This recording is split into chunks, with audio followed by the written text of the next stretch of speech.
Well, we finally boot up the Genesis version of Batman. This game is actually developed by the same company that developed the NES version, Sunsoft, but this game is far superior to the NES version. It has better graphics, larger graphics, better sound, but for some reason I enjoy more the NES version. You have to forgive me for Batman. I tried to play the game as good as I could, but it seems that he has sparkle all around him. These are the major differences from the NES version.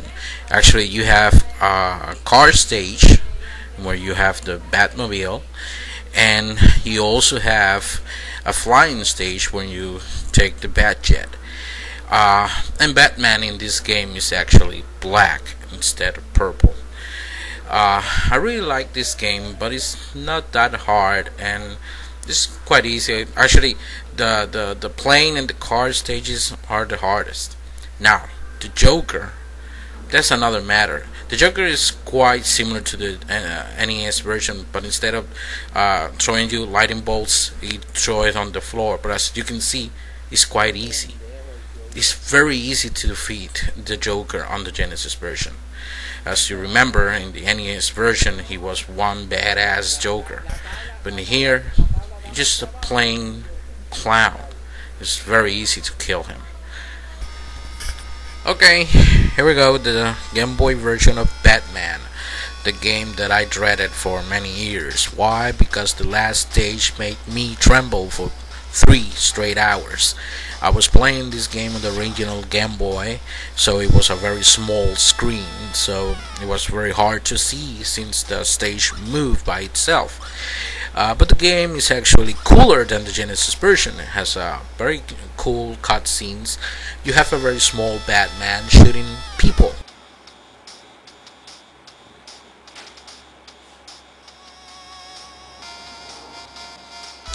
Now, this game actually has a black Batman because, let's face it, he's the old Game Boy, so obviously it has to be black. But the stages in this game are not so hard. You have here a jet scene, just like in the Genesis version, but this one is the cathedral, and it's the last stage of the game. So the stage is actually hard because it keeps moving, and it's so hard to see on the Game Boy screen. Now, the Joker is actually harder than the Genesis version, although at the end you will actually learn the pattern and you will be able to defeat the Joker more easily. But the Joker is harder than the Genesis version. Now we have finally defeated the Joker. In this game you actually have the same ending that you see on the Genesis. The Joker falls and is on the floor all dead.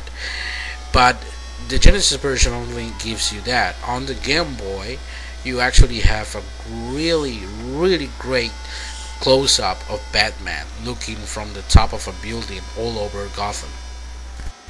To tell you the truth, the ending on the Game Boy is even better than the Genesis version.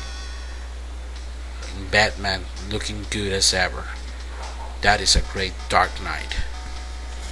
At the end, all 3 games are great in their respective way. The Genesis version is the one that has the better graphics, and the better sound, better colors. And actually, that is the only thing that goes over the NES version. I like the NES version better because the game is more fun. It's a little bit more challenging. Although that we have black Batman on the Genesis instead as the purple one on the NES, and that the Genesis version goes more directly to the movie. You actually have the bosses are the henchmen that the Joker has on the movie, instead of the ones that you see on the NES version that actually are bosses that actually look more like a Ninja Gaiden, futuristic bosses that should became a standard on many action games for the NES. Uh, the Game Boy version, very hard to play on the smaller screen, but if you are able to play it on a Game Boy player for your Nintendo GameCube or a Super Game Boy or on your computer, you will be able to finish the game with no problems. It is better to play it on a big screen than that tiny little greenish screen that the original Game Boy had. I don't know how much will be helped to play it on the Game Boy SP. I haven't tried that one, but bigger screen, better way to play the Batman for the Game Boy, since Batman is really tiny. And actually it's the first game that I actually see Batman using a gun. Batman doesn't use a gun that often. No, it doesn't actually use a gun. But you're gonna love this game, so try to get your hands on them. The NES version, the Genesis version, or the Game Boy version. You're going to have really a lot of fun playing those games. So till next time, see ya.